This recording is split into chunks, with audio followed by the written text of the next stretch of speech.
평소에 공부할 때는 봐야 할 책들이 한글책, 영어책 2권에 아틀라스 2권까지 한 총 5권을 한 주제를 공부하는데 봐야 하기 때문에 한국책을 기준으로 목차를 먼저 만들고 거기에 해당되는 내용들을 다른 책에서 다 발췌를 해서 연결한 뒤에 평소에 공부하는 데 사용을 했습니다. 미리 만들어둔 세팅인데요. 구진 인설지를 누르면 미리 세팅해둔 곳으로 페이지가 넘어가게 되고요. 여기에 이렇게 플러스 다 링크를 걸어놨는데 보라색은 피츠패트릭이라고 하는 영어 교과서, 노란색은 앤드류라고 하는 영어 교과서, 그리고 다른 아틀라스들을 같이 묶어뒀습니다. 영어책도 이제 구진 인설 질환 파트로 넘어가게 되고 해당 파트를 누르면 건선이라는 질환으로 넘어갈 수 있게끔, 그래서 한글책이랑 영문책을 빠르게 왔다 갔다 하면서 볼 수 있게끔 세팅을 하고 사용을 하였습니다. 다른 앤드류라는 책도 그렇고 건선과 관련된 피부질환 사진을 많이 담고 있는 책도 같이 보면서 공부를 했습니다. 이 어플을 추천드리는 경우는 이렇게 한 가지 공부를 하는데 많은 자료를 봐야 될 경우에 왔다 갔다 할 수 있게끔 세팅을 해놓고 사용하면 굉장히 효율적으로 공부를 할 수 있습니다. 이 세팅하는 데는 물론 시간이 많이 걸리지만 이 세팅을 해둔 상태에서는 원하는 정보를 빠르게 찾을 수 있다는 장점이 있습니다.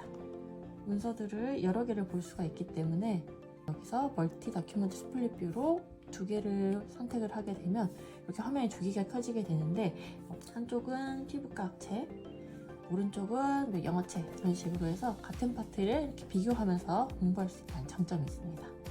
왼쪽에는 마진노트, 그리고 오른쪽에는 굿노트를 켜놓고 연습장을 켜서 원하는 챕터를 누르고 공부를 하고 여기서 이제 연습장으로 활용을 하고 이렇게 이전에 정리한 내용들인데 이런 식으로 이 정리한 내용들을 복사를 해서 이렇게 붙여놓고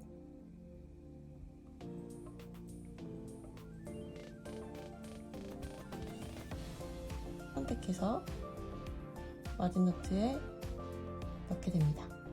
이렇게 해서 단권화를 시키기도 하고 원서 교재에 있는 테이블이라든지 이미지들을 가져오고 얘를 다시 붙여넣는 식으로 단권화를 시키기도 합니다.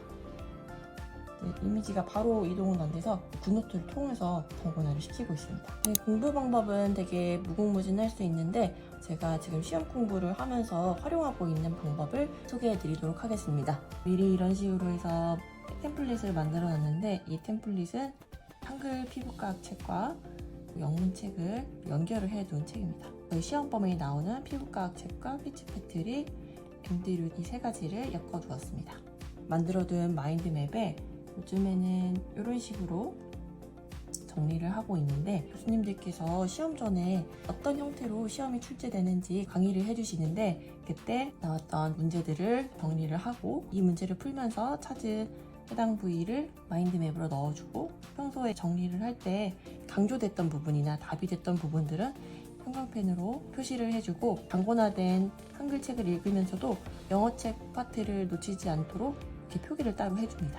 공부를 하다가 이 표기를 보고 영어책에도 이 해당된 내용을 정리해둔 게 있었지 라고 생각을 하고 누르게 되면 마인드맵으로 돌아오게 되고 연결된 원서책의 내용을 확인할 수 있습니다. 이 중에서도 나중에 추가적으로 외워야 될 부분이라든지 한 번 더 봐야 될 부분은 색깔을 다른 색으로 설정을 해줬습니다.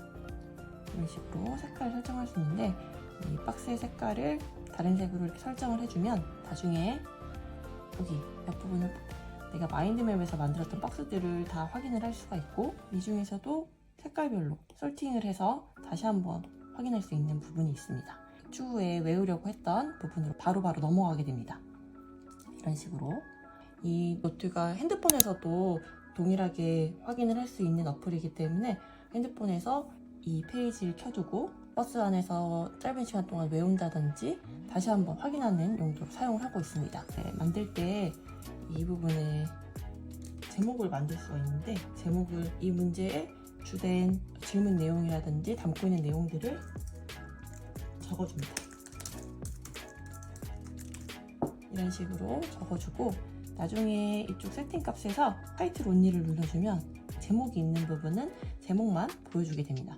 이런 식으로 제목을 설정을 해놓게 되면 마인드맵 제목만 보고 이 문제에 대한 답을 생각을 해볼 수 있고, 이렇게 누르게 되면 해당되는 문제로 이동해서 답을 확인을 할 수 있기 때문에 답뿐만 아니라 이렇게 관련된 내용을 다시 한번 확인할 수 있기 때문에 유용하게 사용하고 있습니다. 이렇게 보시면 빨간색으로 표시한 부분은 제가 연수교육을 받으면서 교수님들께서 강조하셨던 부분을 표시를 해놨던 건데, 이런 식으로 한글 교과서에 단권화를 하게 되면 나중에 책을 다시 한번 쭉 읽을 때에도 표기해놨던 부분이 한 책에 다 정리가 되어 있기 때문에 그때그때 눌러서 어디서 강조가 된 내용이었는지 다시 한번 확인을 할 수가 있다는 장점이 있습니다.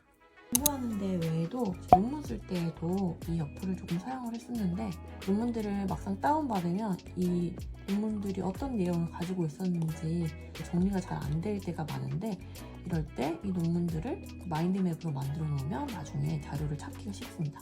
예를 들어서 제가 연구하려는 주제에 전반적인 내용을 담고 있는 리뷰 논문들을 리뷰라는 파트에 넣고 전반적인 개념이라든지 특정 질환과 관련된 내용을 담고 있는 논문이라든지 아니면 연구 방법론을 다룬 논문이라든지 이런 식으로 어떤 내용들을 담고 있는 논문들인지 이렇게 표시를 하면 나중에 자료를 찾고 자료를 읽는데 많이 도움이 됩니다.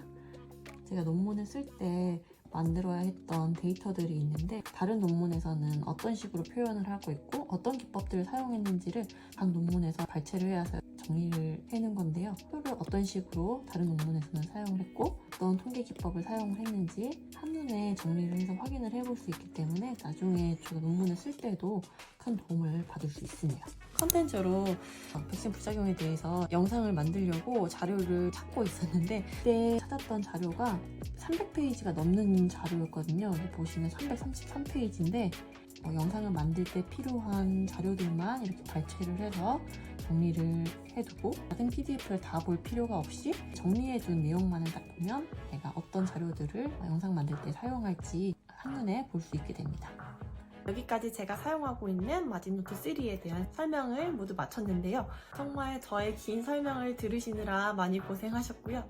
추가적으로 궁금한 점 있으신 분들은 아래에 댓글을 달아주시면 제가 답할 수 있는 선에서는 최선을 다해서 답을 드리도록 하겠습니다. 여러분들도 아이패드를 스마트하게 이용하셔서 공부하는데 많은 도움을 받으셨으면 좋겠습니다.